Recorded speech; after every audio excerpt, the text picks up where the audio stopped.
PPATK blokir rekening Rafael Alun Trisambodo diduga mencapai 500 miliar.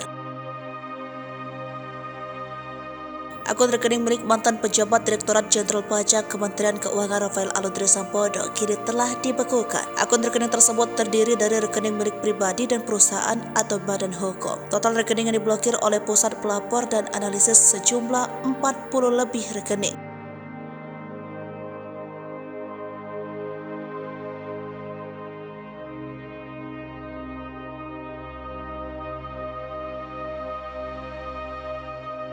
Dikonfirmasi dari pihak PPATK, pihaknya menemukan kejanggalan yakni transaksi dari 40 rekening itu mencapai 500 miliar rupiah. Ivan membenarkan. PPATK melakukan pemblokiran rekening milik Rafael Alun Trisambodo lantaran diduga terlibat praktik pencucian uang.